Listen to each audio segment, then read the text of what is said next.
Good morning, everyone. I'd like to call today's Economic Development Committee meeting to order. May I please have a roll call, Katrina? Member Childress. Member Covert. Here. Vice Chair Galassi. Here. Chair LaPlante. Here. Member Rutledge. And Member Yu. Here. Thank you. I would like to welcome everyone to our Economic Development Committee meeting. We're glad that you're here. Today, we present the results from the second phase of our feasibility study. We presented the results from the first phase on April 16th of 2024, and this second phase focuses solely on the potential of the DuPage County Fairgrounds as a site for a new performing arts venue. As a refresher, we voted unanimously as a full board to use ARPA funds to conduct a feasibility study on the state of sports and culture in DuPage County, with the purpose of seeing if there was room for economic development and growth. We bifurcated the study into two parts. We built in a speed bump, if you will, to ensure that there was a reason to continue the full study past the initial discovery of phase one. Phase one concluded with the analysis that there was not sufficient reasons to move forward at this time in the world of sports.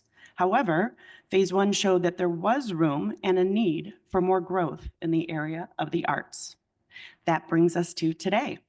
This report is the most comprehensive study to date on the arts in DuPage County. This is a more complete analysis of this topic than we have ever had. We are extremely appreciative to our consultants who have worked diligently, thoughtfully, and with expertise on this study, and we offer them our thanks and gratitude. As elected officials, we are tasked with looking for ways to grow the economy, to stimulate economic development, and to explore potential opportunities for the people of DuPage County. This study does exactly that. There's a lot of information that will be disseminated today, but there are no actions that need to be taken today. Today is about listening to the presentation, hearing what the consultants recommend, and of course, they are here to answer questions about their work. There will be further opportunities for more discussion in the future when this is presented to the full board, for example. And I do understand that we're under time constraints with all these committees. So I just like to let anyone who's watching here or watching from home, you might see board members getting up, coming and going, and that's simply because they have to go to other committee meetings, and everyone is welcome to come and go as you need. We understand this is simply the start of this conversation, which will lead to a much longer and in-depth process. We are providing this information today for your review and consideration. The timing of this study is very important as there is another project being considered for the DuPage County Fairgrounds. We even asked our consultants to beat their deadline to accommodate requests from the board so both projects could be presented before the end of budget season. It's vital that we consider all options of use for this valuable land and determine the best path forward for all. The feasibility study being presented today is the culmination of a very open, transparent, and public process looking at the arts through the lens of economic development, tourism, community development, public health, cultural growth, revenue generating potential, and a return on our investment in the fairgrounds. Planning, careful consideration, and gathering facts and data are always conducive to good governance, and it's always time well spent. Again, there are no actions that we need to be taken today. This is simply a presentation. Thank you all very much for starting this conversation with us. And now I will introduce Greg Bedeloff of Choose DuPage, whom we tasked with implementing this feasibility study on behalf of the DuPage County Board. Take it away, Greg. Oh, wait, you know what? Pardon me, Greg, that's me. 1 second, please. I got ahead of myself. I'm too excited to hear this presentation. Are there any public comments? Okay, we do not have public comments. We have to do a few board business things. I was hoping to skip the vegetables and get right to dessert. Item number 5, approval of minutes. May I have a motion, 5A 24-3078, Economic Development Committee regular meeting minutes from October 15th, 2024. We have a motion and we have a second. All in favor? Any opposed? That motion passes, and bless you. Item number 6, incumbent working trainer. This is for information only. A motion to receive and place on file item 6A 243103, C. Creeders and Company. We have a motion and a second that is received and placed on file. Item 6B 24-3104. May I have a motion to receive and place on file? We have a motion and a second. Thank you. Moving on to item 6C 24-2996. May I have a motion to decrease and close purchase order number 5234-1 serve issued to Carroll Stream Chamber of Commerce in the amount of $29,215.86 due to termination of the contract, Workforce Development Division. We have a motion and a second. All in favor? Any opposed? This motion passes. Number 7, a resolution FIR 0221-24. May I have a motion to acceptance and appropriation of the Illinois Department of Commerce and Economic Opportunity PY25 State Supplemental Funds Intergovernmental Agreement number 25-71006, Company 5000, Accounting Unit 2841, in the amount of $183,635, Workforce Development Division. We have a motion and a second. All in favor? Any opposed? That motion passes. And now, without further ado, may I introduce Greg Bedeloff of Choose DuPage. Good morning. I'll keep my remarks brief because I know you're on a time schedule this morning. I just wanted to take an opportunity to thank you for asking Choose DuPage to lead this study. It was a very enlightening and a very engaging exercise for Choose DuPage. We're proud of the product that we produced for you all and the team that we engaged to do it, as Member Chair LaPlante said, really dug in hard and came up with some really good information for your consideration. So I would simply like to introduce the lead consultant on the project from Web Management Service, who's going to give the presentation along with the team that they assembled from Schuller Shook and Company and White and Company, a name that is probably familiar to you all, Duncan Webb from Web Management. Duncan. Greg, Commissioner LaPlante, members of the committee, thank you for inviting us to come back again. We are here today to present the second phase of the work we did, which really has two components. One is physical planning, thinking about turning an idea into a physical buildings, and the second is writing a business plan that goes with that. So we're going to kind of tag team through these two presentations. We delivered the full presentations for both these decks that have all the information that I hope you will review, and we are available to answer questions today and in the days and weeks to come as you move forward with this. Next slide, please. So I'm going to summarize the work we did to this point. I'll introduce the physical planning team. I'll come back up to do the business planning, and then we'll talk about next steps for a minute. Next slide. So the phase 1 completed with recommendations that we think there are 3 types of facilities that make sense. One is essentially to create sort of a front porch or a plaza in front of this building as an amenity to county employees and local residents, a place that can do small performances, classes, festivals, celebrations. We've seen this work in other cities that we've worked in. It's a great way to build a sense of place and community here for the county.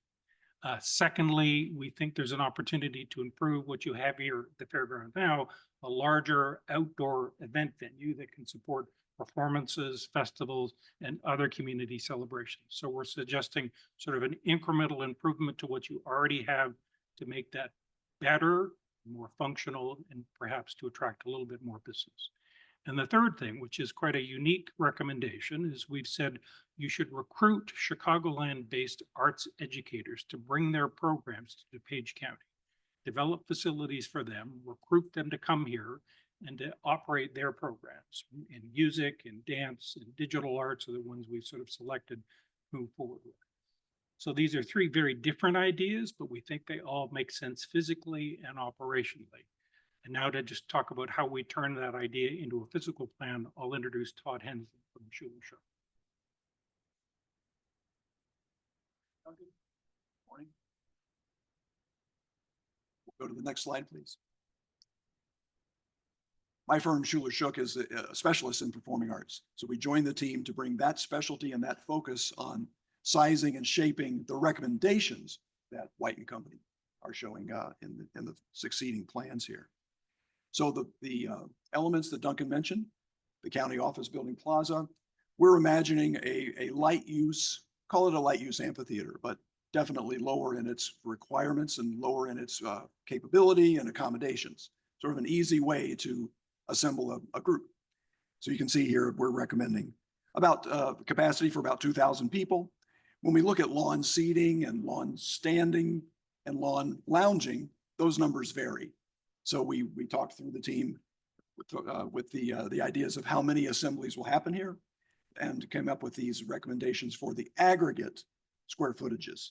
These, of course, are malleable depending on site, depending on overall shaping, but this is where we begin. Item 2, the amphitheater, is actually a higher use facility, one that you're probably familiar with that would support touring acts. We've done, I think Schuler Shook has done about 50 of these in the US currently. It's a very popular form now and one that we have very specific recommendations for. So here we're looking at a seating area of 300 feet by 500 feet. This comes close to the sizes that you'll see at the Pritzker Pavilion downtown. And a pavilion that would actually support touring acts that can come in and connect their elements, rigging, lighting, audio, hoist those into place easily and quickly. So that would support the business end that Duncan will speak more of. Finally, the 3 buildings that would support the education piece. This comes from our recommendations and our experience in developing these type of facilities around the country. So we're looking at 30,000 square feet for music. This calls for some large open volume areas that you can imagine to assemble large ensembles. For the dance education, it can be a smaller building, takes less height, a little less area. And finally, the digital arts and media education can actually be a smaller building. Think of an intensive studio, more like a television studio. So this amount of square footage has been given to the White and Company team, and they've developed a set of footprints and arrangements that Patty will take you through now. Patty King from White and Company.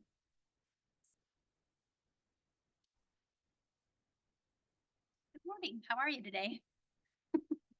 All right. So next slide, please. So now we're going to get into the fun stuff, right? So we've gathered data, figured out kind of what size things need to be. But now we're going to actually apply those to our physical location. So some of the things that we were given from a program standpoint is keeping the existing fairground operations and use in place. Repurposing existing buildings if possible, so we can reuse, adaptive reuse those. We have to make sure that the adjacent land uses are compatible and that we have complementary things adjacent to them or provide appropriate screening. Topography and views of the site. Fairgrounds obviously has a lot of change in topography, so we certainly can use that to our advantage. Access and circulation, not only for vehicles, but also for pedestrians and how we're going to move around the site. Sound projection impacts. This is an outdoor music venue.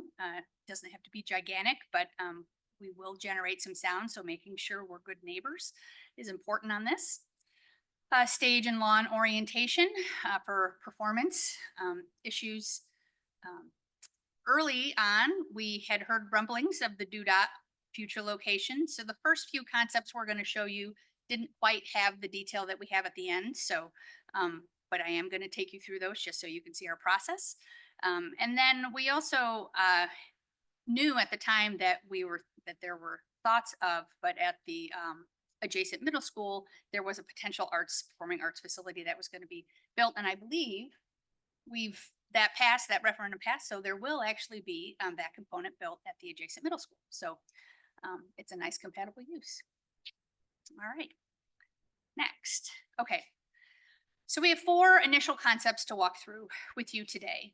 So our first concept A, we had initially done some work, just some pie in the sky kind of stuff, conceptual level thinking, where our main stage and lawn was at the far north end of the site. utilizing the existing low area in the back there, creating a campus-like feel with the orange buildings on the south side of the lawn there, enlarging some parking, making some connections to Manchester for vehicular circulation. And in this particular concept, the fairground buildings were left intact and there was no adaptive reuse. We were able to put everything up on the north side. The yellow building is a combination building both for vendors that would support the music venue facility and could be also used as the large animal barn. So we're trying to think of some dual uses on some of these things. Again, everything's preliminary, but just thinking. What we liked about this is it was pushed to the north, but what we didn't like about it is that the sound from the stage actually is sent directly to the adjacent neighbors. So we weren't quite sure that that was going to be the best approach. So the next slide, please. So in concept B, we switched it around. Main stage is on the west side. So we've moved everything down closer to Manchester. At that point, you can see a dashed black line at the top of the exhibit. And that's approximately a 9-acre site, which the current DuPage facility is a little less than 9 acres. So we wanted to make sure that they had enough space. So we started to hear that that was coming or potentially coming. So we wanted to make sure that we had enough space that they could still function as well and still make the venue work. So the lawn area is lengthwise, runs north and south. It's not really conducive to the stage. So the seats at the far north and south end aren't going to have great views. So we didn't quite like the lawn layout of this. But the stage on the west side, adjacent to the detention, the pond in the background would actually be a nice addition. Two of the buildings, the orange boxes would help to create and frame that space as well. So it's a nice backdrop for those. And then we're still working with the fairgrounds itself, replacing the existing barns with that dual purpose vendor slash and barn building that's in the mustard yellow. Next slide. Concept C. Here we started to take a look at reorganizing the space so that the stage is in the southwest corner, projecting the sound away from the neighbors, which we felt was a very positive approach.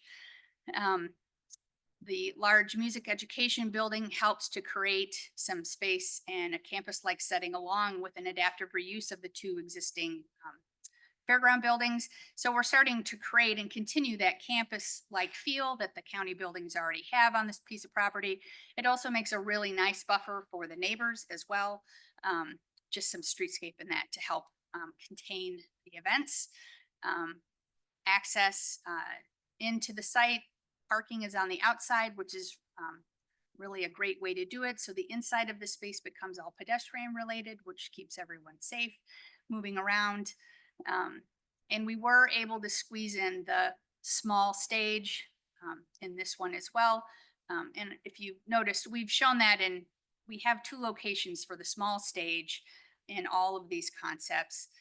As we were working through them, we realized and really thought that the small stage would work better up here on the county campus. It's a smaller community space. It's a place where you can stop and have lunch. Todd already communicated all the things that we would use that space for, but we just felt like that smaller intimate space was better near the employees where they could access it very easily. If we put it all the way over on the other side, it's a little challenge to go out and have lunch. So just trying to make some considerations there. And on the north side of the stage area, again, we're using that vendor large animal barn building to help create that buffer between a potential future DuPage location. Next slide. All right. And our final concept, just looking at different orientations and locations for the stage. We're creating a different type of campus feel with the music education building, still reusing the 2 existing buildings, but moving that music education up to the north to create a barrier essentially from the middle school area to the east. The lawn space is fairly widely open, direct connection to the neighborhood. So visually it's nice, you can see it all, but I think the neighbors might be a little up in arms if this was what we talked about indefinitely. So again, just trying to make sure that we're covering all of our bases and making sure that we're making the proper connections. Next slide. All right, so after we went through all of that, we felt like concept A and concept C were probably the best options to move forward with. And again, like I said before, that small stage, that small community stage, that more intimate space, we really felt like needed to be up in the county campus proper itself. So those were the conclusions that we came to after this first exercise. Next slide. All right, so now we actually got some plans to work with. So we were given some preliminary plans for the potential DuPage site. They are taking a look at the north portion. So what happens to our project if that actually is the case? So let's, next slide, please. All right, so this was the concept we came up with. So the blue area to the north and the pink buildings are all DuPage related. An important thing to note here is that all of the DuPage traffic is going to head on the north side of the county complex.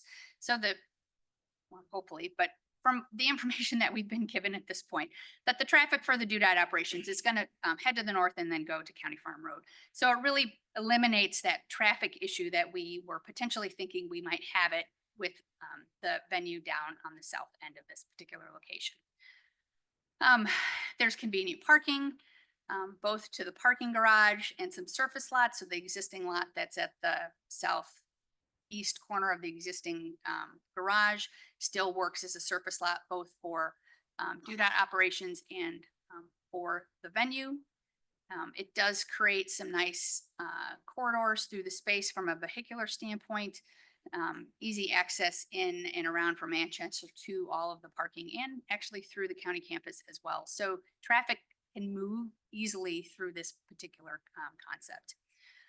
We have our stage located at the south end, facing north with our large lawn space. It's got a great orientation. It's not going to have any sun in the direct site of the performers, and that sound is again projected to the north. So we do have the music education building and adaptive reuse of the 2 existing buildings on the fairground site.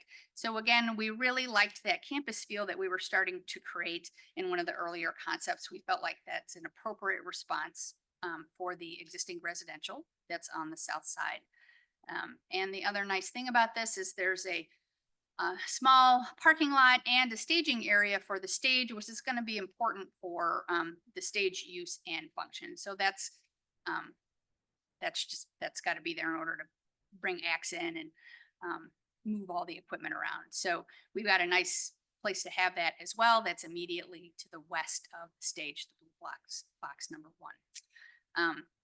And then we actually created just to the west of the lawn, we created a garden space that actually allows folks to come and you can move through the parking lots into this garden space, this garden walk space. It could be used for, a sculpture garden. We could use it for picnics. It would be a place that the community could use on a regular basis. So it's just another feature, another way to open up this space for the community. Again, parking is on the outside, which we really like. So once you're out of your car, it's a pedestrian oriented space. And then the most important thing is we're gonna have to do some both visual and potentially sound limiting features between the DuPage facility and the music venue area. We're encouraged by the fact that most of the DuPage operations occur during the day, unless there's an emergency. But during the evening hours when events would take place, the DuDOT location would be fairly quiet, so we don't anticipate a huge amount of noise conflict there. And as we had looked at earlier, we do still feel like there's room for both the DuDOT facility and the new Performing Arts Center facility to be on the site at the same time. All right, next slide. Oh, I just talked about all that. Well, whatever. All right, we can sit. We had some pros and cons. I think you guys have all of this. I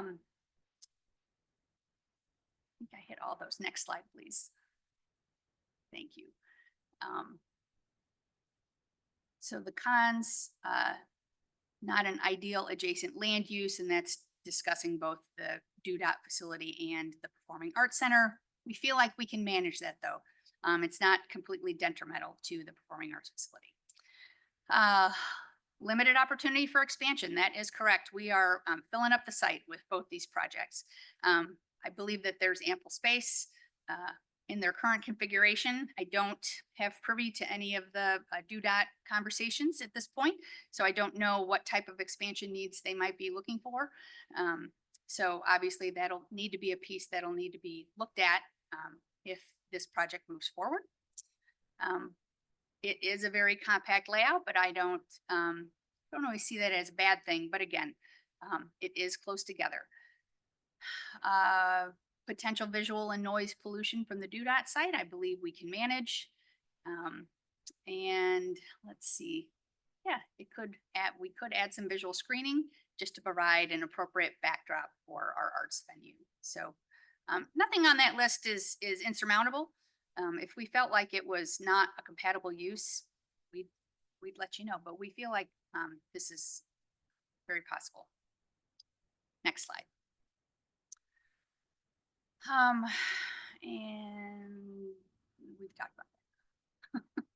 Next slide, please. All right, so how much is it going to cost? So first, everyone wants to know what the numbers are. So we'll tell you what the numbers are, and then we'll explain to you how we generate our data. Everyone stop and take your pictures. I mean, it's important, very important. So we have broken it out kind of by building an area. So the whole shebang, if we're going to do all of it, we think it's about $87.5 million.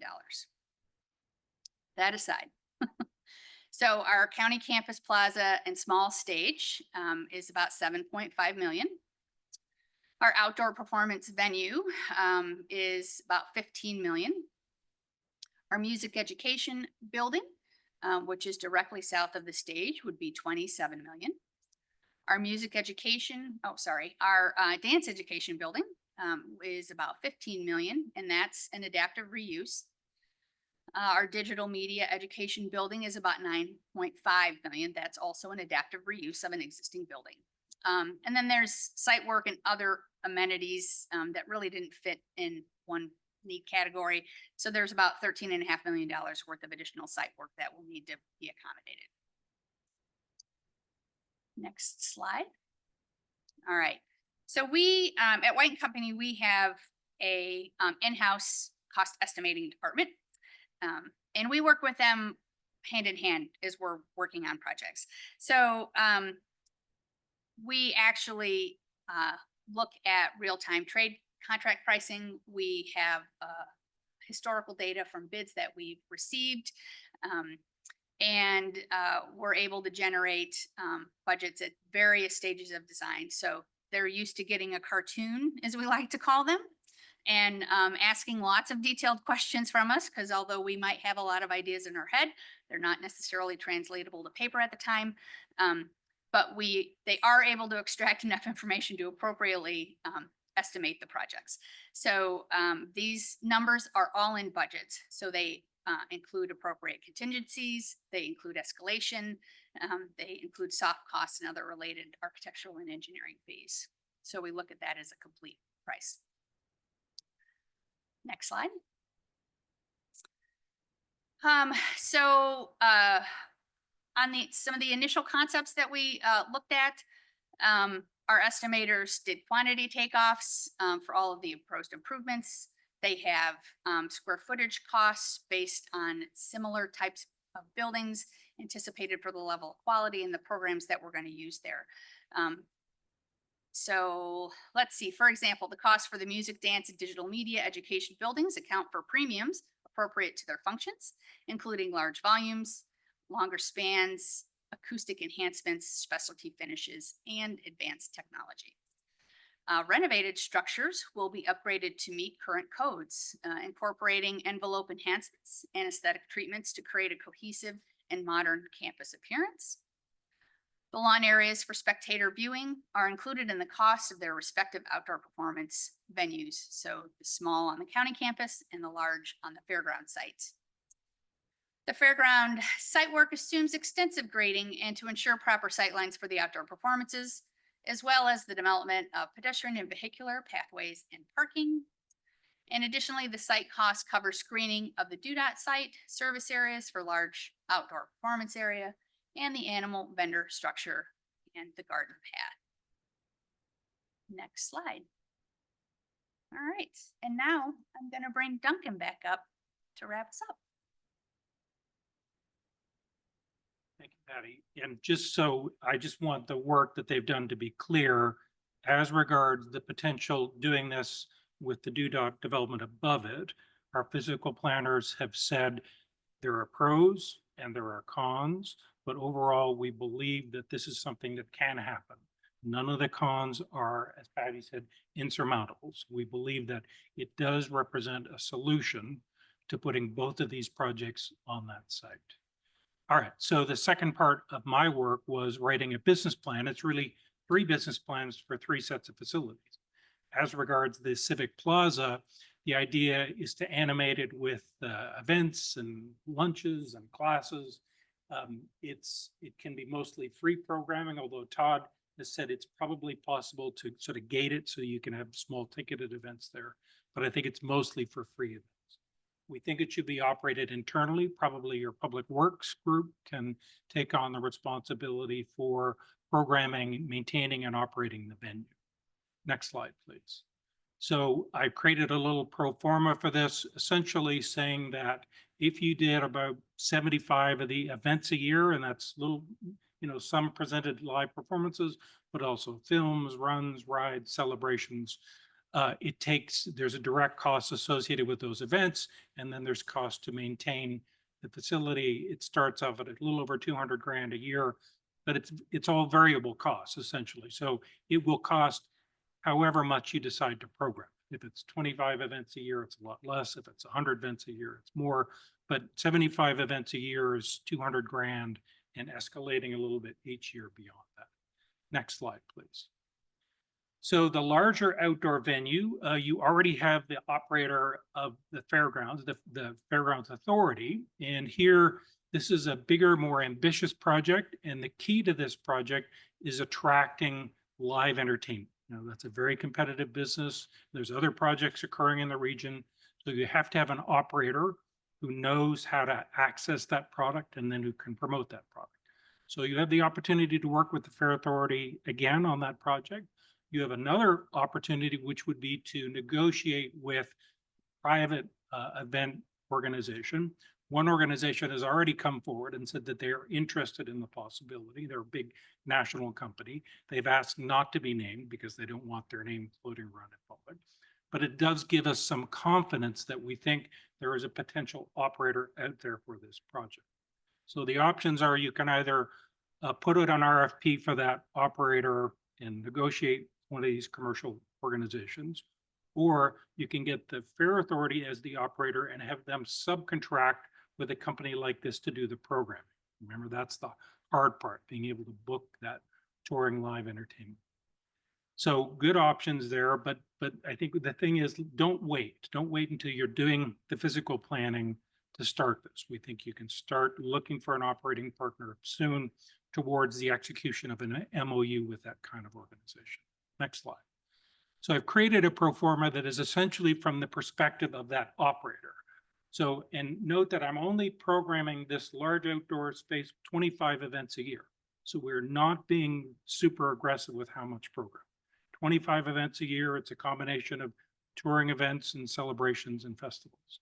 So if they do that, we believe that the venue can generate pretty significant net revenues for the operator. So I haven't included rent here. It's just what they make and what they spend in order to sustain that venue. So that should give you some sense of order of magnitude of what you might generate yourself. So for example, we know of another amphitheater of this size in Tennessee that has an operator that's paying them. So the operator's paying them about $500,000 a year in rent in order to be the programmer and operator of that venue. So you never know what the market's going to do, but I think that generally you should expect there to be net operating revenue coming to you for the operation of that venue. Next slide, please. And then the third piece is really about this ability to attract the Chicagoland educators. And we've spoken to a bunch of them in the course of this study. So Old Town School of Music is a great example. They have satellite facilities throughout Chicagoland. They're interested in an opportunity like this to have a satellite in DuPage. So the idea is that you provide them the building and they come in and take all of the operating risk. They run the venue, they program it, they recruit the students, and you benefit from all of that activity in your county and for your county. But again, don't wait to build the buildings to go out and find the operator. Start that process soon. It should be an RFP process that culminates in an MOU with potential operating partners. It might turn out that you get 3 different educators in one building, or you might do it the way we've sort of laid it out here, where you have a separate educator in separate buildings. Hard to know until you really test the market for that. Next slide, please. So in this case, I've run numbers for you as essentially the lessor. You're going to lease these buildings, and we've set up the rent basically that it generates a little bit of net revenue for you. They don't make a lot of money, these groups. They are all nonprofits themselves, but essentially I'm saying a rent of about $10 a square foot. Direct operating costs are about $875. So there's a little bit of money that you make on that to support your operation. Next slide, please. So the other exercise we did was to project the economic impact of doing all these things on DuPage County. And really it's about the impact of the audiences coming to that large event venue, because that you're really attracting people from outside DuPage County to come in. And then the impact of these new operating organizations spending money every day to sustain their organization. So there are construction impacts. If you spend that $87 million, that generates $140 million in new economic activity in DuPage, 21 million in new earnings, and 325 person years of employment in DuPage County. But then on an operating basis, those organizations and their audiences drive $9.5 million of new economic activity annually in DuPage, $1.6 million in new earnings, and 40 new jobs in the county, in addition to the people working in the venues themselves. So that's the jobs created by that new economic activity. Next slide. So in addition to that, I think there are some fairly significant qualitative impacts around this project. I think it helps you build identity for DuPage County and sort of pursue your vision of community and economic development. It helps create a sense of place, both the sort of the front porch project and the larger ones. Create place here. You improve social cohesion, as this is sort of a community gathering place. You enhance residents' quality of life. And importantly, really with the education pieces, you are supporting sort of arts access as a community and economic development tool, giving kids the opportunities to express their creativity and their cultural heritage as part of their lives in DuPage County. Next slide. Then a final step, we developed a critical path plan. And I'm showing that if you chose to start all 3 of these projects at the same time, you kind of march down these parallel tracks, the physical planning, operational planning, and working out sort of the financing plan and getting the partners in place.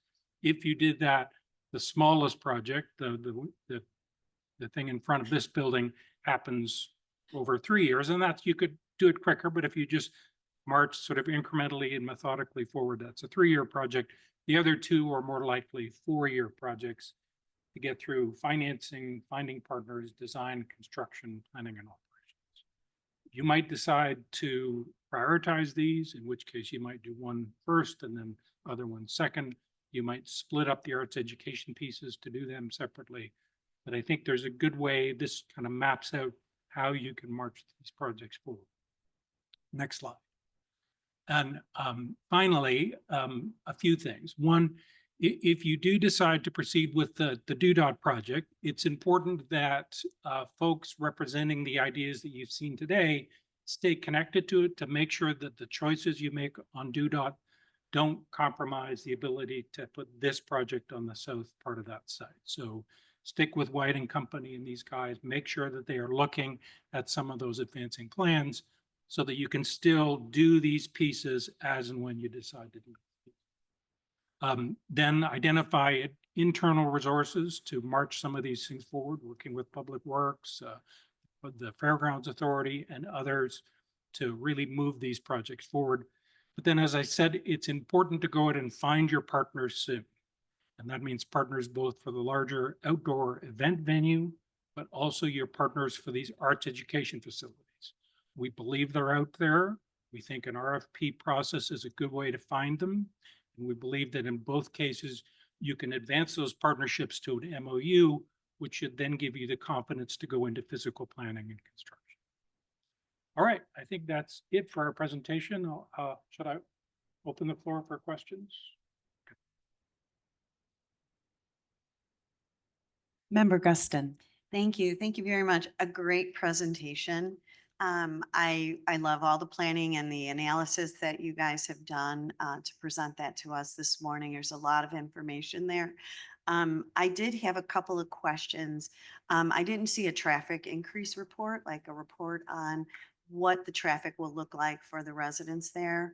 That would be important because they're going to be the yay or nay on a lot of this stuff, and you want to buy public support on these things.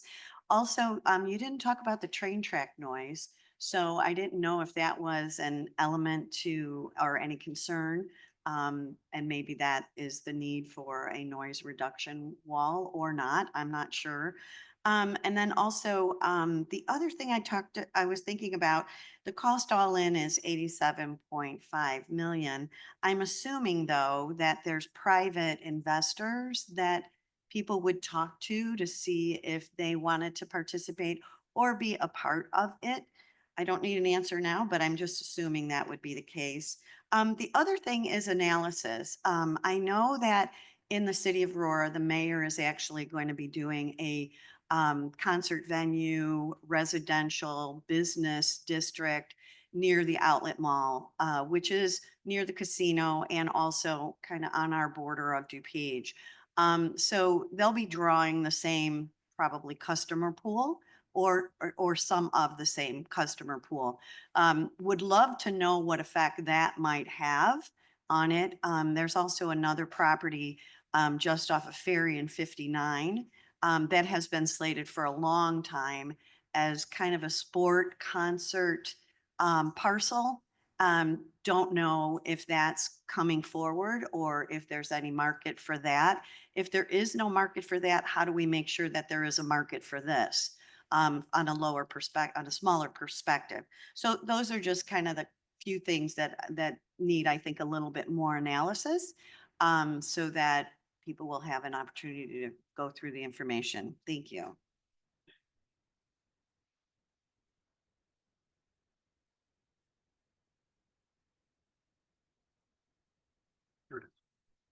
All right, so the last one. Yes, it's been interesting to see these new projects sort of popping up.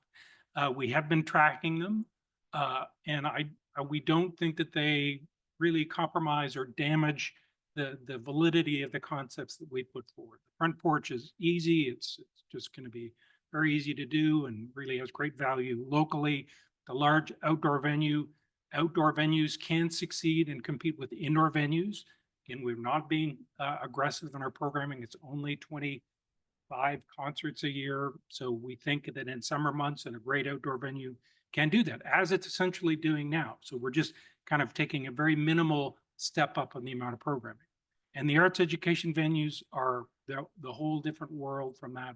We think the Chicagoland partners remain interested. On your third question around funding, yes, I would encourage you to include a public sector fundraising component to this project. There's sort of a naming rights opportunity. I don't think so much for the thing in front of this building. Maybe you can make a little bit of that, but a large outdoor venue, very much, there should be a naming rights income stream associated with that. And then I think there's a more philanthropic opportunity for the 3 or however many education buildings it is to attract private sector fundraising in partnership with your operating partners to help pay to finance those buildings. You guys want to talk about buffering?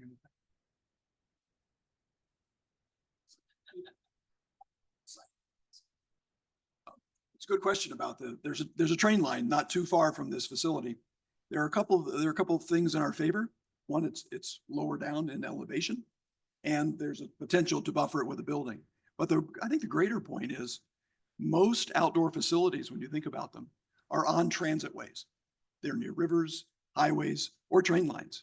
And we've got probably a dozen that we could start with. Everyone's been to Ravinia and knows that the metro train stops nearby. So outdoor venues are often sort of placed in land that isn't developed for other reasons. So the temporary nature of the gathering and the sort of fun of being together, whether it's a plane going overhead or a train going by for a minute, has been really viewed as not an impediment to the performance. Thank you. Member Rutledge, and then, oh, you still have something to say? Go for it. So of course, we're in the very preliminary stages. There's still a lot more analysis that will need to occur. A traffic study is definitely going to be a part of that. It's all part of the due diligence that we'll have to go through moving forward. So we would definitely have that opportunity to share that with you. Thank you. Next, I have Member Rutledge. I have Member Evans. Did you have your hand raised? Member Galassi, Member Yu, Member Childress. Okay, Evan. Go ahead. Member Thank you, Chair Rutledge. LaPlante. I've been on board with this since the beginning, so I'm glad to see concrete plans for this. Couple comments, the front of the building idea, I was a wedding photographer for many years, and Donata House was always a nice place to have weddings just outside their door, but the traffic on Naperville Road was very distracting when people were signing over their life to somebody, so I'm not in favor of that. I love the idea of the digital arts education. 60 Minutes, how timely, had a program the other night about getting kids to engage with their phones in an educational way. So they taught them production and all of that. So I love that. Any way we can get kids to stop staring at their screens. I grew up in Aurora, and I think Aurora is really smart about economic development. The casinos, the Paramount support, they're also getting ready to build an indoor 4,000 seat venue, I believe, an old bank property. So I think Aurora really gets drawing people to their area to lessen the tax burden on their residents there. So kudos to Aurora for that. And again, the arts education venues I like as part of this program. And oddly enough, I didn't like any of your initial proposals as far as layout and grass areas and things like that until you got to the one with the DOT in the back. And I know that that's not everybody's great idea, but I think that I like the layout better for the actual venue of that particular layout. So there's my comments. Thank you. Thank you, Member Rutledge. Next, I have Member Evans. Thank you, Madam Chair. I want to thank you for the presentation. I can tell you put a lot of work into it. And I want to say that, as a society, we seem to be, you hear a lot about this loneliness epidemic that we're suffering from. And something like this really does enhance the community as a whole.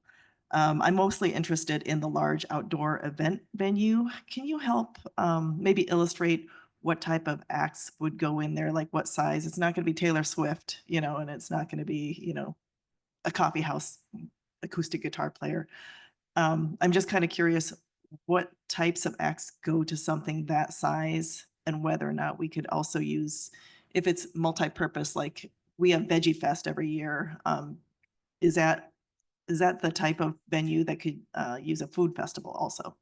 Right, because often when you have a festival, you want to have some live events as a part of that. So you'd have a Right. headliner or two performing over the course of the festival. So those might be some other dates. In terms of the level of talent, it's not Taylor Swift, but it is both sort of rising and falling stars. And often with the most interesting debate in our world these days, it's about tribute bands. Tribute bands have become this huge success and performing in large outdoor venues and indoor venues. So there's lots of product. That's the least of your worries. It's finding the product that will sell in the market that you can promote effectively. Do you want to name any groups that we think are perfect here? I don't know enough about who would be cruising through DuPage. Yeah. Right. Oh, okay. Say it again. Thank you very much. Thank you, Member Yu. Next, we have Member Galassi.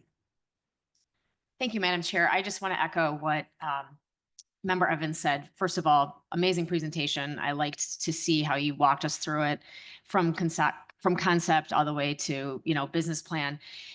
Just a couple of questions that I have. Well, actually, I also want to say that I fully support this, like Member Rutledge said, and I think that, the idea of bringing, some place to form more of a sense of community in DuPage County is a huge benefit to this, in addition to the economic development advantages that we would see. Going back to the large venue, just so I understand. So typically when you bring in, you said an agency, or what did you call it? An operator? You bring promoter. a promoter, an operator? Or an operator. Okay, so if it's an operator, they would pay us rent and then they would benefit from all of the revenues. Is that how it works? So there are different kinds of deals. In some cases, they assume risk, and generally for a venue like this, it should be a leaseholder. This is a lease arrangement. You supply them with the venue with a certain amount of soft goods with it, equipment. They probably add to that more lighting and sound and things. But from that point forward, they assume all operating risk. The trick is for you is you've got to make sure you've got a deal with them that guarantees a good level of programming. You don't want them just to sit with it empty. I mean, they shouldn't do that because they're paying you a lease to do it. There are other situations where they don't take the risk. You have an operator and then you hire a programmer, and for a fee, that programmer goes out and books a certain number of shows. They advise you on how to market them, but you, probably in this case, the Fairground Authority assumes operating risk. So you can do it either way. I think both options might make sense. Okay. I prefer the option of them taking the risk. I just think that feels a little more comfortable. And then finally, my other question is if what you propose for the outdoor venue, how does that compare to Ravinia? Is that about the similar size and capacity that Ravinia, just so we can kind of conceptualize in our mind? It's smaller than Ravinia. It's a lot simpler than Ravinia. It's functionality. It's built more as a place where touring, trucks roll up, they open up, everything comes off the truck, above the stage. So a lot of their own gear, and then they take it down and they disappear with it. So the venue itself, there's not a lot of this, as in Ravinia, there's not a lot of investment of infrastructure around it. So there's no seating, there's no permanent seating, correct? It's No. all grass? Right. Okay. And would the grass be like in an amphitheater style? We put raked, yes. Okay. Okay, perfect. All right, thank you. Thank you again for the presentation, and I think it would be a great addition to DuPage. Thank you, Member Galassi. Next, I have Member Yu. Thank you, Chair. I really appreciated this presentation, as this was the first time we were able to see it. I was hoping that we could get a copy of it at some point. That's number one. And then two, during the presentation, I did not notice anything with regard to stormwater flooding, and maybe that's just something that comes later. I know that a lot of people do get very concerned about, large structures going up next to their homes. And I didn't realize that there were going to be 3 arts education centers, which is great, but it also means that there's more concrete and such going up. So was stormwater and flooding a part of your analysis? Because I did not see that in the presentation.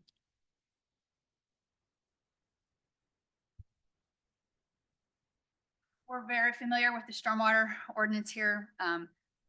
Inherently, yes, we're thinking about that, but there have not been any calculations done at this point in time. It's a little too soon, just like our traffic study. That will definitely come down the road. That will absolutely have to be managed, and the ordinance will have to be met. So we feel like there's an appropriate amount of space in order to accommodate that, so we're not worried about meeting that criteria. Okay, and then I have one more question, if I may. So I think Member Galassi actually touched upon it in the sense that who would be kind of taking charge and maintaining and running, such an operation. I know that Ravinia has something called the Ravinia Neighborhood Association, and they're the ones that are really working on developing and maintaining and promoting and such. And so I'm not sure if that's something that we would have to consider way down the line, but certainly I think it would be a big undertaking to coordinate all these future events and such. Yes. And that's what Duncan was speaking to, is that there would be someone at a national level who would come in because, yes, exactly. That's a big undertaking and we don't have a committee for that. So yes, great question. Member Rutledge. Thank you, Chair LaPlante.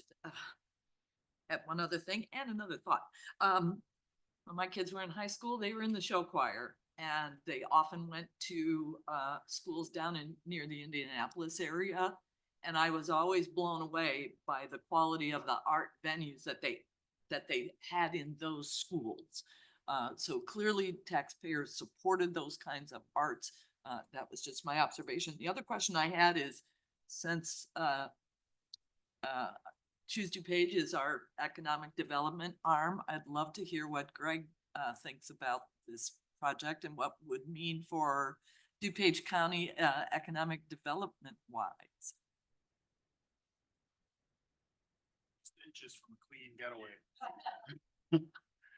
So if you may recall, when we were asked to facilitate this study, I brought this in front of our board of directors. I can only speak on behalf of our board of directors, who did make a statement that arts is absolutely critical for economic development in DuPage County. And I think it's fair to say that on behalf of our board, they support the arts. Now, that doesn't mean they support the arts carte blanche, and the men and women of my board, are business people and are very critical on things like business plans and everything else. But in general, as Duncan pointed out, arts is economic development. Arts is an opportunity for economic growth, and the opportunity to enhance economic development and economic growth within DuPage County. If I were to stand up here and say anything other than something in support of that, I probably wouldn't be doing my job. So of course, we support economic development. We're analyzing the plan and the economic impact. We'll true up those numbers. We love our consultant, but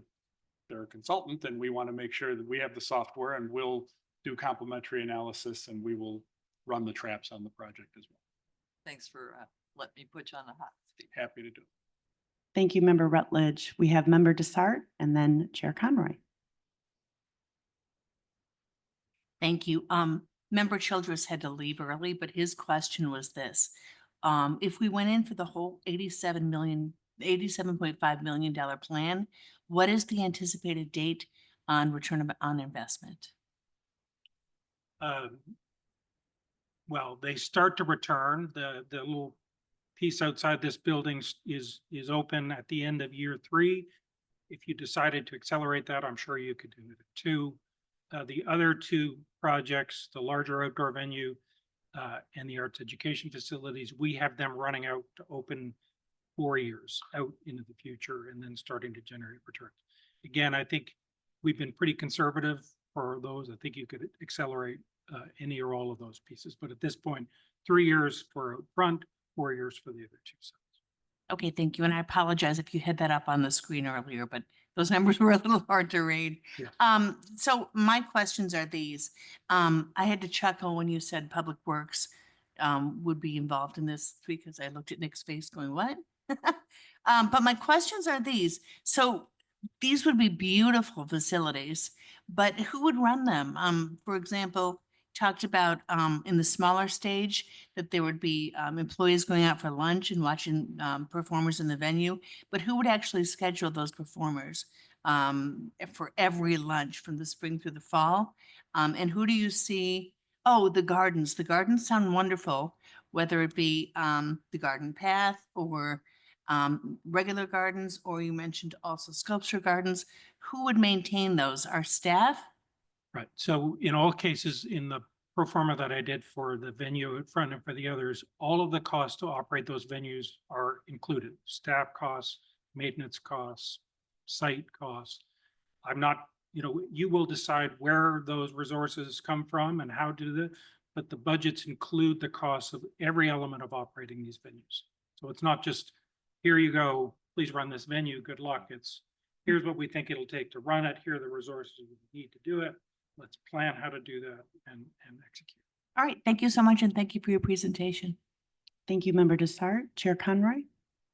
Thank you, Chair LaPlante. So my question first is about, you're talking about cover bands. So cover bands, do they have the same issues as larger art folks, that they can only be within a certain distance within a certain period of time? So when we're talking about Aurora building something similar, we have, the United Center blowing that up. That's going to be amazing with $8 billion. So my concern is, how would they book something like that when those folks are going to want to go to the United Center first, or possibly this Aurora facility? Right. So you're right. There will be what are referred to as areas of exclusion. When somebody is booked at the United Center, part of their contract is you cannot perform within X months within Y miles. So it's like 6 months within 60 miles or whatever it is. But so it does make this tricky, and it does reinforce the importance of having a legitimate national partner who has access to touring talent, who can find a way to navigate certain artists into this market. As again, the thing that gives us confidence is the fact that one of these companies came to us and said, we would like to take a shot at this. So they believe that they can find talent that can compete in this market. And this is from their Chicago office. It's not Los Angeles or New York people. It's people who know Chicagoland as a market for touring live entertainment. So we believe that there is some confidence that the right promoter can find the right artists who can deal with the contractual limitations of being in such a competitive market as this. So we think my concern with that is, taking a shot on something, or possibly being able to bring in these folks is great, but that's a very big risk for a county to take. I also am a big fan of cover bands. Kind of falls into my generation, I suppose, although my kids do too. And I have seen them in similar venues to what we are considering for a front porch venue. So I do believe we could bring in some of those types of bands to a smaller to a smaller setting. So the larger setting would wipe out everything that any of the festivals and things that we currently do at the fairgrounds. Having the front porch would allow us to continue to do both. So I think those would be my concerns, as well as fiscally, getting into the entertainment business and trying to figure out a way to pay for something like that.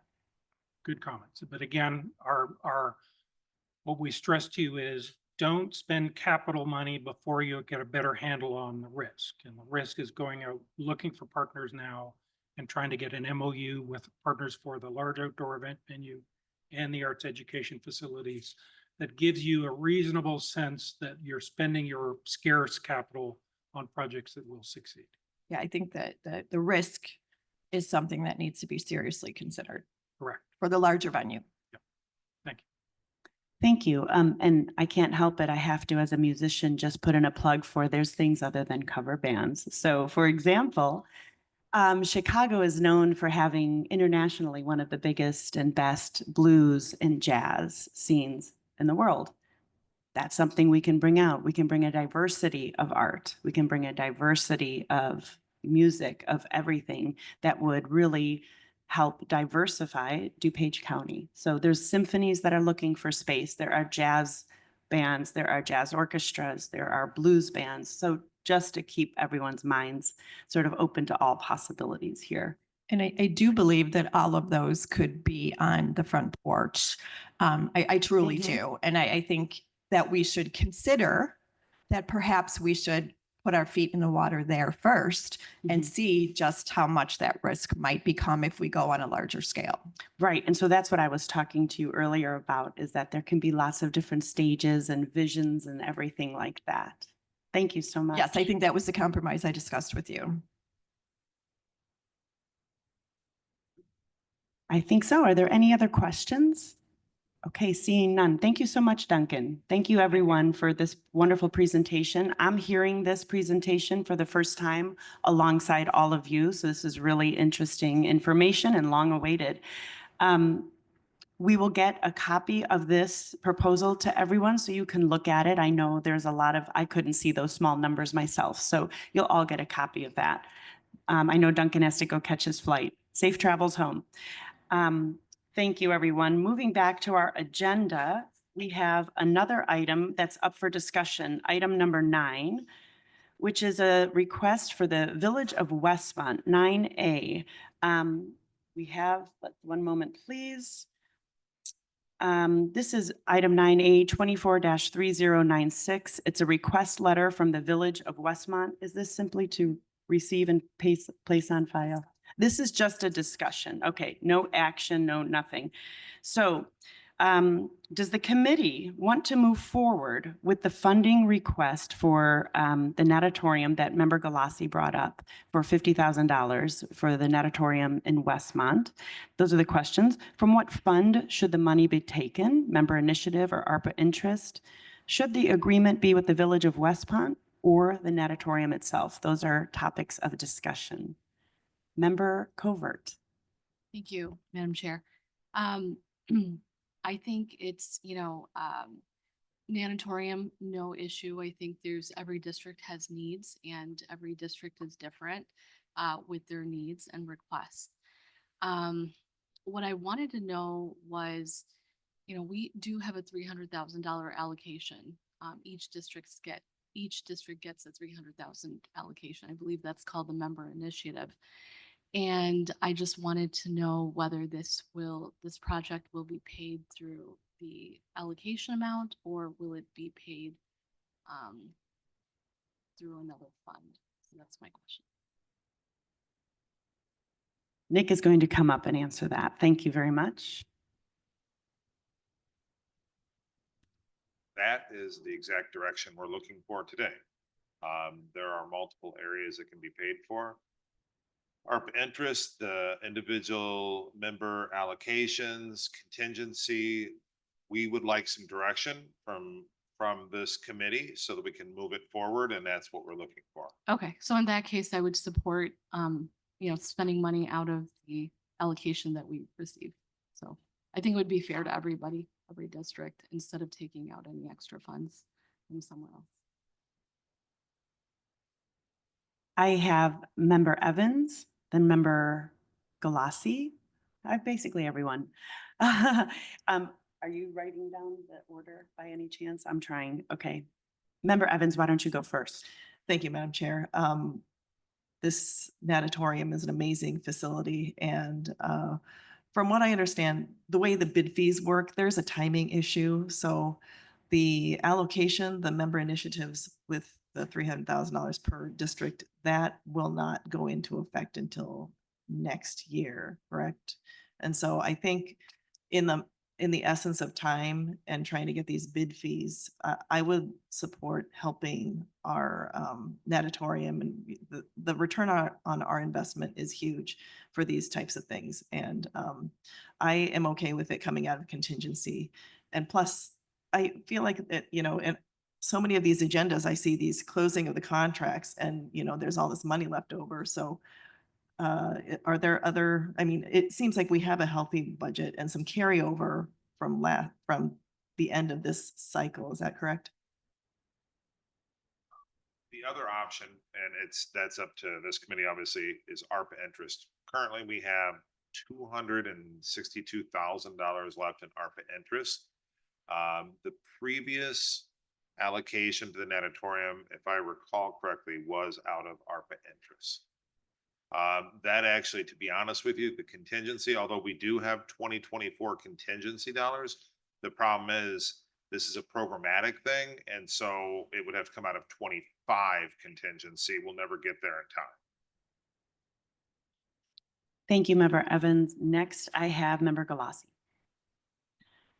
Thank you, Madam Chair. I did want to answer a few questions that we discussed. The last time that this was allocated to the FMC was what I had thought, like right before we were sworn in. So it was like the October, November of 2022. That was allocated directly to the FMC. I do want to also point out that the $50,000 is to cover a 2-year span so that the FMC can be nimble when they're trying to attract these different large events. And finally, I do propose that we take this out of ARPA interest because truly ARPA was put in place to try to reinvigorate the economic development, the tourism that was lost during COVID. So the point of ARPA was to help, get more heads in beds and bring more people to communities that were potentially damaged because of COVID. And I see this as a delineation between the member initiative because it's truly the whole spirit of what the Economic Development Committee is for. We are bringing money to the FMC so that they can properly bid on.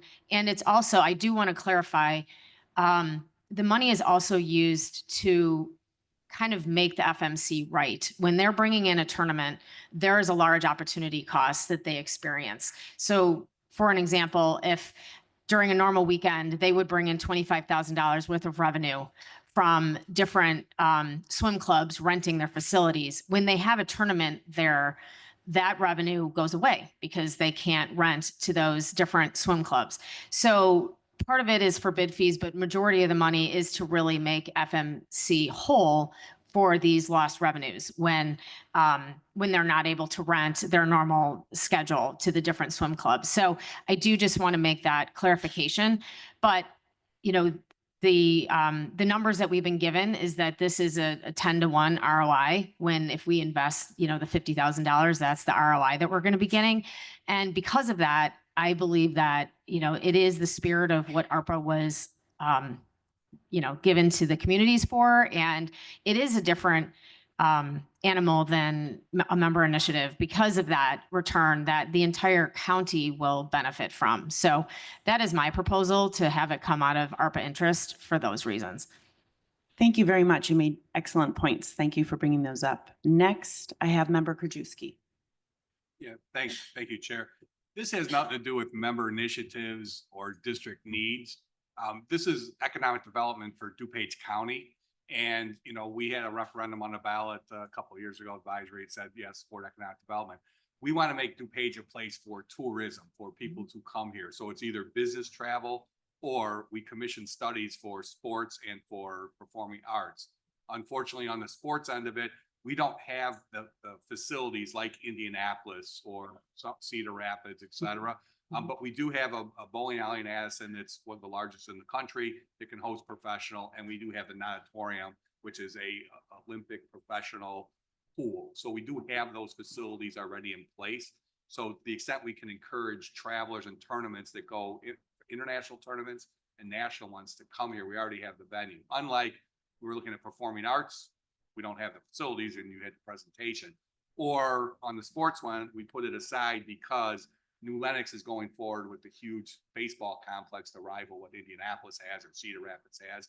And Aurora now looks like there's got the RFQs going out for their big sports complex, which will benefit the west side of DuPage, Naperville, Aurora, DuPage will benefit from those facilities that are going there. So this is more of a, DuPage County, how do we bring travelers here? And this facility is already here.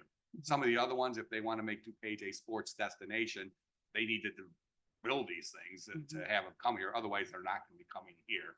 And just recently, there was an Indianapolis tournament, to speak on what Member Galassi stated.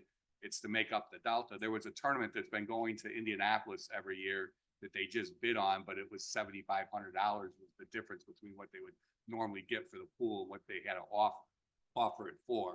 And so that delta with the Village of Westmont was going to be making it up. And that tournament now, 1,000 people is committed to come to DuPage County and to go to the auditorium.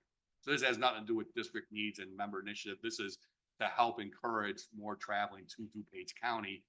We just happened on the sports end to have, probably 2 big venues with the bowling alley and with the auditorium. Everything else, if you're going to want to compete with some of these other states and the facilities, you need to build facilities. We just don't have them yet. Right. Do you have a preference on where this money? Just bring it out of ARPA interest is what I would. That's your suggest. suggestion as What well? I've talked to Nick about too, probably would be the best place for it to come. Okay. And again, the Village of Westmont's going to participate. And I've always stated this before, when it's in a specific town, whether it be Addison for the bowling, that municipality benefits the most. There's collateral, benefit of, outside that district, but they should be a direct participant also, because it benefits them more. And again, we have no hotel tax on the county level. We're probably the only county in the Midwest, maybe the country, that doesn't have a hotel tax, but you go anywhere else on travel, St. Louis, Nashville, San Diego, Indianapolis, they all have a county sales tax, which helps them promote the travel to those towns. But the municipalities do have a hotel tax, so they do have revenue that can help in, support. So I think anytime we give money, we should also have participation from the local community, because they're the direct one that benefits, one, because they have a sales tax that we don't have, and or a hotel tax that we don't have, and we do benefit countywide on any sales tax in the county. Thank you, Brian. Thank you, Member Krajewski. Member you. Thank you, Chair. So first I want to say that I am supportive of this just because the ROI is pretty extensive, and FMC and Auditorium actually sits in District 2. So bringing money to the district I represent with Liz and Paula, I'm definitely supportive of that. Increasing economic development and bringing in tourism dollars is really, really a wonderful thing to be doing. But I do have some points to make and a couple questions. So first, we gave FMC and Auditorium, I think it was $150,000 in the past, just as Member Galassi stated. That was before she and I got onto the board. And now FMC and Auditorium is now seeking, well, it seems like Village of Westmont is seeking $50,000. And in their request letter, it was very generic and didn't have a lot of information. It didn't specify what bid fees were going where. And I just want to compare that to what we require of DCBB. DCBB receives $50,000 from us, which is the same amount that this one venue is asking for. So $50,000 is given to DCBB, and they're actually using that for the entire county to bring in tourism dollars. And what we expect from them are economic impact analyses, market analyses, ROI information, hotel tax information, all of that stuff.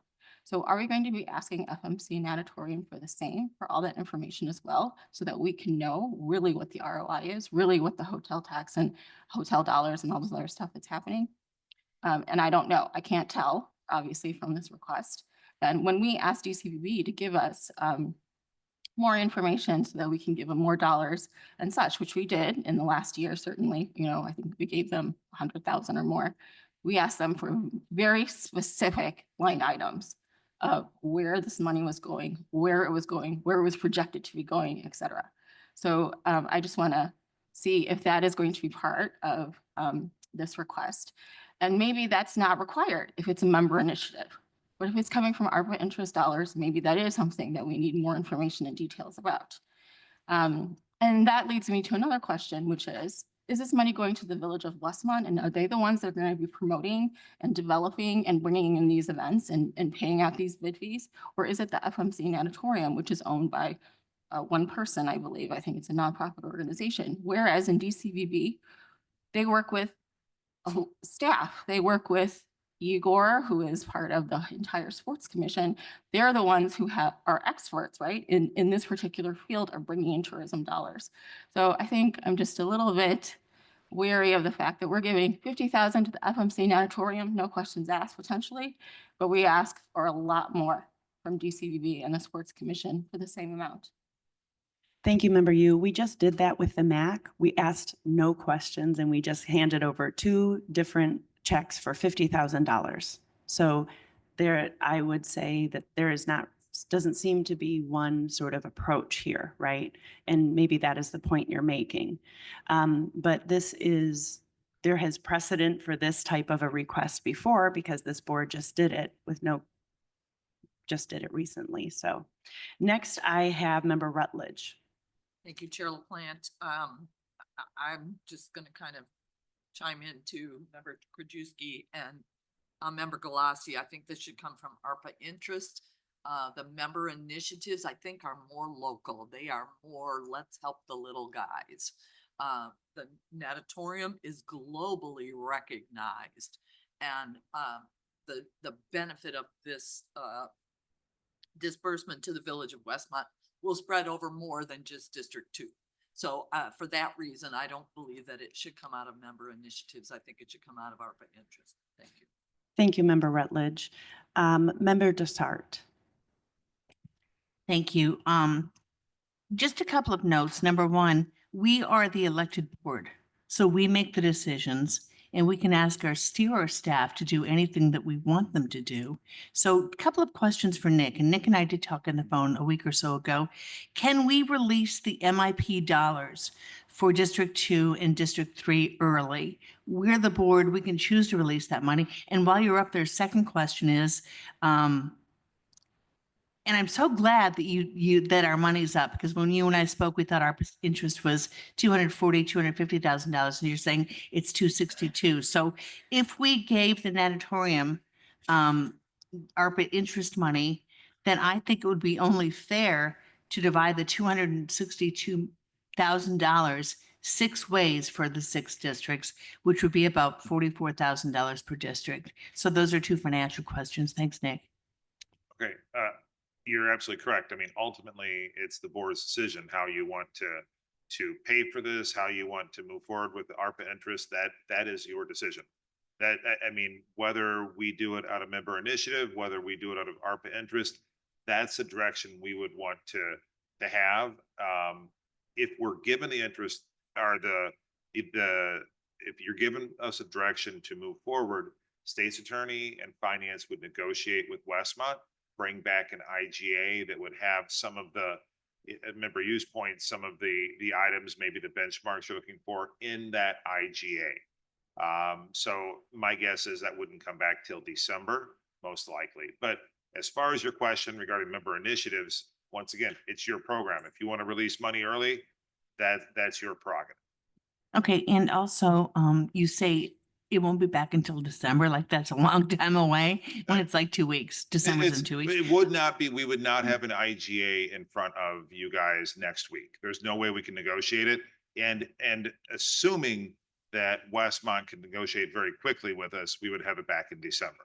I mean, but what you have now, at IGA is a lot different. Our original agreement was directly with the natatorium.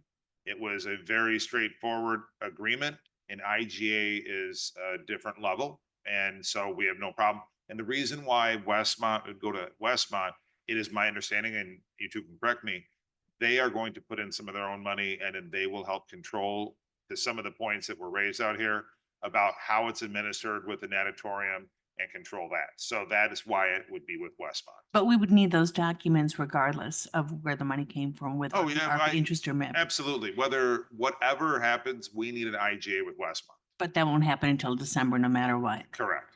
Okay, so it would be possible, would it be possible to split the ARPA interest 6 ways so it's fair to all the districts? Once again, up to the board, how you guys want to do it. Okay, all right.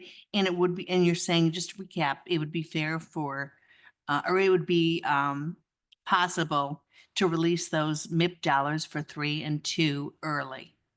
All right.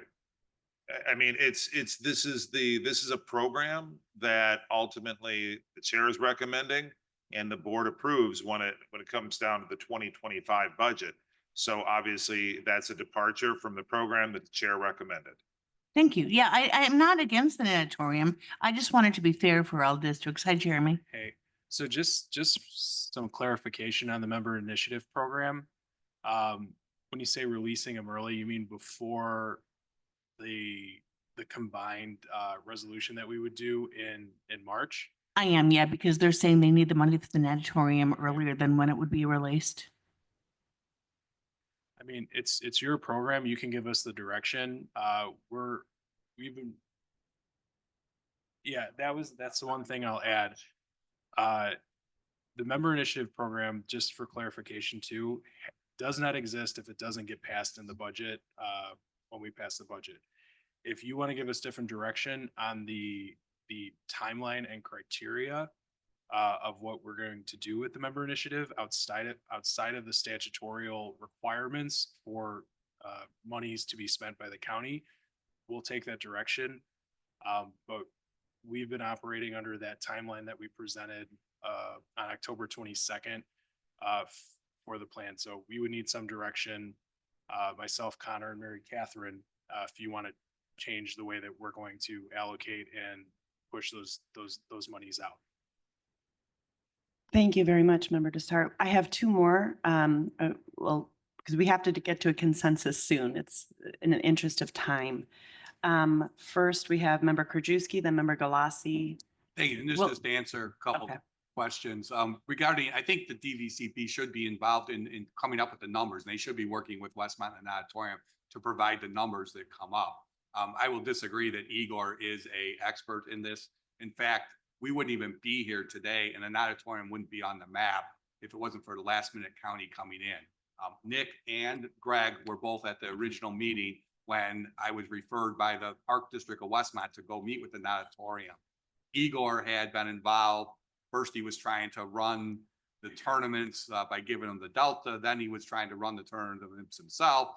Then he was negotiating with the place, the different tournaments that Dave, the one who handles all that for the auditorium, finally, they just said, we're done. We're not bidding on any of them. And those bids had to go out within 10 days. And we came in and said, we will help you get the 150,000 that you can go bid on all these national tournaments. They had no desire after the dealing with Igor to do any bidding for any of these national tournaments. They were just going to run their place like they do now and get their rentals from the swim clubs. We then stepped in and when we authorized 150,000, and Dave was pretty confident that if he went and bid on these national tournaments, that he would get them. And those were for like 2 consecutive years. And they bid on them and won almost every single one of them. But so I will disagree wholeheartedly on the expert, and Nick and Greg were both in that original meeting and they'll tell you that's exactly what Dave said. Correct, Greg? And correct, Nick? Well, you were both sitting there. And so that's why these tournaments came here, because of the county, because otherwise they were never going to bid on it. Because Igor kept changing his mind, working with Dave, getting involved in stuff. They threw their hands up and said, that's it. We're not doing it anymore. We're just going to run our thing the way we're going to run it. We encouraged and brought the village of Westmont into the meeting also. Westmont gave them dollars. They found out how important it was. And now it's been super successful. And we are known not only nationally, but internationally, having that facility here. And people want to come here for their tournaments and they want to swim here. We have an opportunity to bring in the FINA, which is the World Aquatics, which picks 5 countries. The US is going to be one of those countries next fall. And they've talked to the auditorium about Westmont being the US site here for one of the countries for the world meets again. And it's only because last minute we stepped in as a county. Thank you very much, Member Krajewski. I will call on Member Covert and I will let Member Galassi have the last comments before we close and move and take consensus. Member Covert? Thank you, Member Chair, or Madam Chair. I don't think anybody is against the natatorium. I think it's a great idea. It brings in revenue. It's a wonderful thing to do. I think the issue is how is it going to be funded? And I know we're trying to get consensus on that, but you know, it is about the fairness issue because there are districts that my district needs money as well. So can I have some money out of the ARPA interest as well? We have a CVB, we have tourism, we have hotels in Naperville and Aurora. So we have needs as well. If we're getting our $300,000 allocation and then we're getting, and one district is getting an additional $50,000 outside of that, then I would like the same thing too for my district. Thank you. I would just like to say that this is, again, what other people have already been emphasizing. I will add my voice to that choir. This is not just a district initiative. This is a county initiative. This is a national, I know nothing about swimming other than what Nick has told me, but national and international destination for swimming and for top tier athletes. So it is nuts. I understand your point very well, Member Covert. I get it. I'm just offering a counterpoint that it is not just district specific here, but thank you. Thank you so much. Member Galassi. Thank you, Madam Chair. And I did want to kind of address some of Member Yu's concerns. I would also like to see some of those guardrails and parameters included on the IGA. I think that's very important that we have good record keeping and that we get reports back and that we understand exactly what this money is going for. And that is to drive these big tournaments to our county. So that I just wanted to say that I wholeheartedly agree with. I just kind of wanted to close on why I believe this is an ARPA interest item and not a member initiative item. For example, if,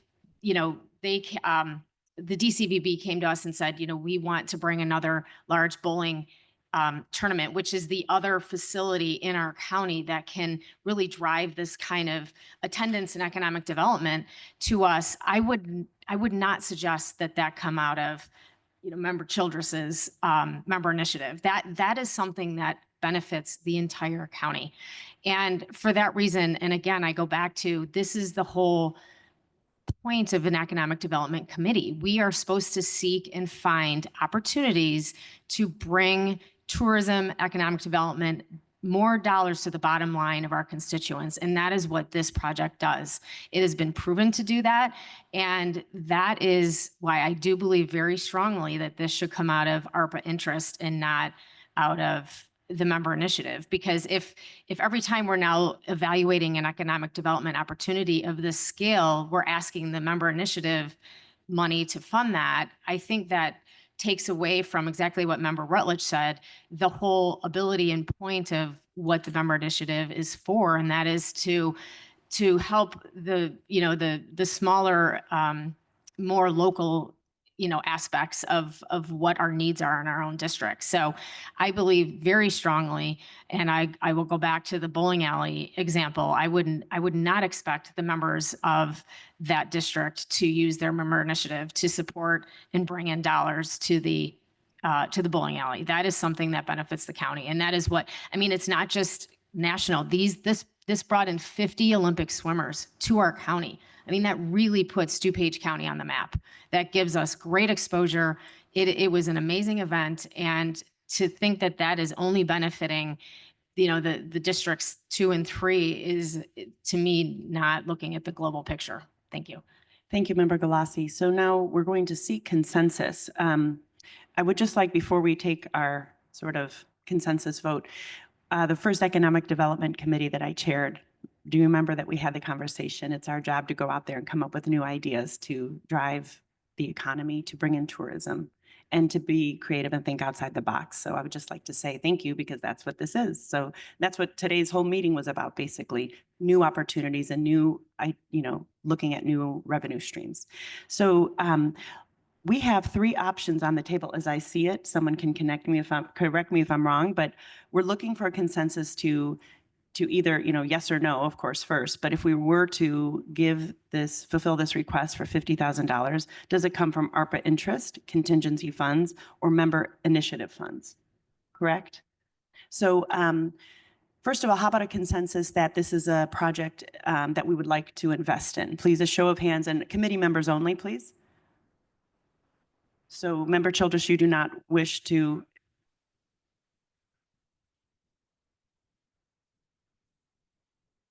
Okay, well, we're at the consensus point. So, yeah, okay, so I just wanted to make sure that you're just not going to, okay, you're abstaining. Okay, so we have consensus to move ahead. Now, let's start with ARPA interest. Who would like to take these funds from ARPA interest? 1, 2, and 3. Okay. Who would like to take them from contingency funds? No one. Okay. And member initiatives? 1 and 2. Okay, so it looks like we have consensus to move forward and receive these funds from ARPA interest. Could I ask a question, course. Chair LaPlante? Please. I just want to make sure that, given the timing that I don't think you have a committee in December, because We you do not. not have one? No. So would it be okay that we bring this directly to finance and board? So we're not waiting till Yes, January? absolutely. If we can negotiate it and the state attorney can get a IGA lined out with Westmont, we will bring it directly to finance and board in December then. Perfect. Thank you so much. Oops. Thank you, everyone. I know this was a really long meeting. Thank you for being here. Thank you for your attention. Do we have any old business? Seeing none, do we have any new business? Seeing none, without further ado, we are adjourned. Thank you.